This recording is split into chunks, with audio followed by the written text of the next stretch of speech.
ओम शांति।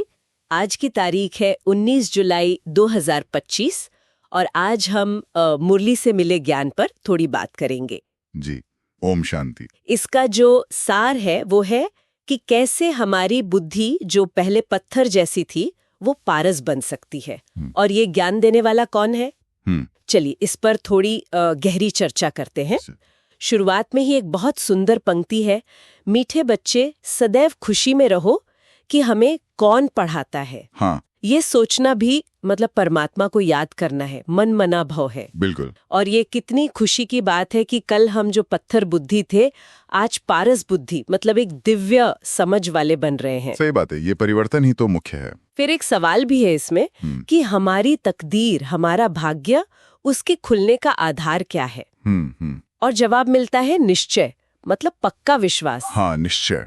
अगर इसमें देरी होगी, मतलब निश्चय पक्का नहीं होगा जी, तो जैसे लड़खड़ाते रहेंगे। जी, लड़खड़ाते रहेंगे। हाँ, और जिनका निश्चय पक्का है वो अच्छी तरह पढ़कर जैसे गैलप करेंगे, तेजी से बढ़ेंगे, जैसे दौड़ में होता है ना। बिल्कुल, जैसे रेस में बच्चे भागते हैं निशान तक। हाँ, कोई भी शक, कोई संशय हुआ तो बस पीछे रह जाएंगे। सही। जिनकी बुद्धि बाप तक दौड़ती है, निश्चय के साथ वो सतो प्रधान बन जाते हैं। तो आज इसी बदलाव और निश्चय पर ही बात करेंगे। जी, सबसे पहली और मुझे लगता है सबसे अद्भुत बात तो यही है कि पढ़ाने वाला स्वयं भगवान है।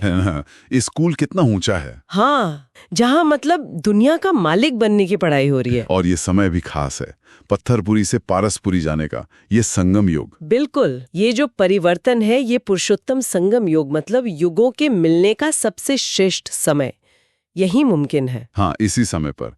और इसमें बुद्धि के दो रास्ते बताए हैं बड़े स्पष्ट। हाँ, एक तो है विनाश काले विपरीत बुद्धि, अच्छा, जो विनाश की तरफ ले जाती है, और दूसरी है विनाश काले प्रीत बुद्धि। प्रीत बुद्धि। हाँ, जो परमात्मा से प्रीत जोड़कर मुश्किल समय में भी हमें पारस बनाती है, पत्थर से पारस। और इस रास्ते पर फिर तेजी से चलने के लिए वही बात, निश्चय कितना जरूरी है। हाँ, निश्चय तो फाउंडेशन है, आधार है। जैसे कहा ना कि संशय बुद्धि वाले तो बस लंगड़ाते रहेंगे, लेकिन निश्चय बुद्धि वाले गैलप करेंगे। बिल्कुल, तेजी से आगे बढ़ेंगे। सुनने में तो आसान लगता है, पर शायद इसे जीवन में एकदम पक्का रखना ये साधना है। हाँ, ये अनुभव से पक्का होता है।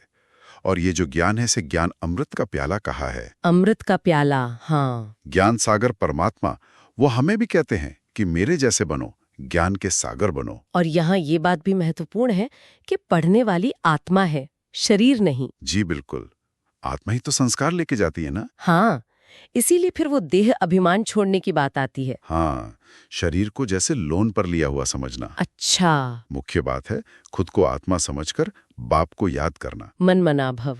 मन मना भव। इसी याद से जन्म जन्म के जो पाप हैं, जो बोझ है सिर पर, वो भस्म होता है। और इसमें एक चेतावनी भी है, मुख्य विकार काम से बचने की। जी हाँ, देह के आकर्षण से बचना बहुत जरूरी बताया है। तो फिर मंजिल क्या है इस यात्रा की? हाँ, तो मंजिल भी बताई है।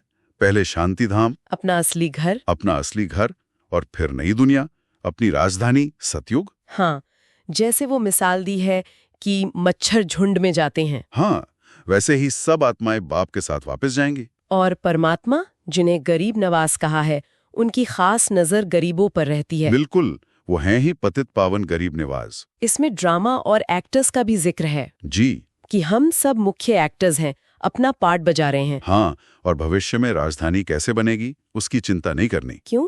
क्योंकि आत्मा में पार्ट पहले से भरा हुआ है, नूंद है, सब ऑटोमेटिक होगा। अच्छा, मतलब सब तय है। हाँ, ड्रामा अनुसार। परमात्मा का आना भी, वो भी क्षणिक का। पढ़ाने के लिए। हाँ, सिर्फ पढ़ाने के लिए। वो तो रॉकेट की तरह तीव्र हैं।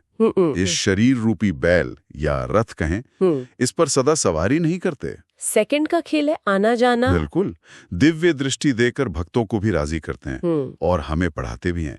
और कहते हैं कि मुझे याद करो तो विकर्म विनाश होंगे। हाँ, और आयु भी बढ़ेगी, अमरलोक मिलेगा।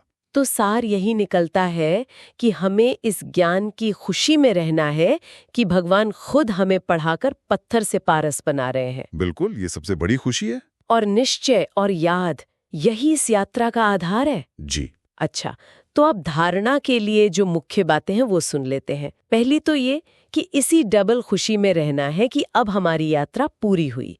पहले हम अपने घर शांति धाम जाएंगे, फिर अपनी राजधानी सतयुग में आएंगे। हाँ, मंजिल सामने रखनी है। और दूसरी बात, सिर पर जो जन्म जन्मांतर के पापों का बोझ है उसे याद से भस्म करना है।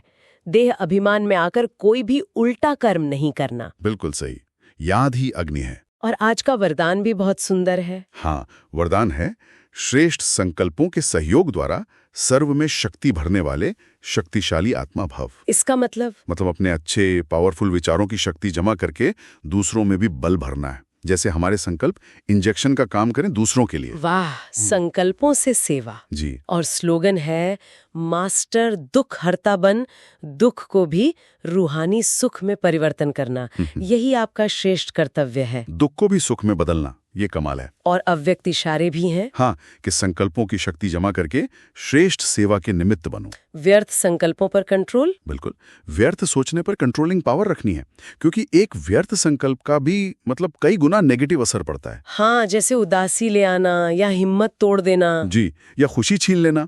तो संकल्पों पर बहुत ध्यान देना है। तो आज की इस चर्चा से एक विचार हम सब के लिए है कि हमारे संकल्पों में कितनी शक्ति है। क्या हम अपने फालतू के नेगेटिव संकल्पों पर काबू पाकर इस शक्ति को अपनी और दूसरों की स्थिति बेहतर बनाने में इस्तेमाल कर सकते हैं? सोचने वाली बात है, जरूर कर सकते हैं। ओम शांति। ओम शांति।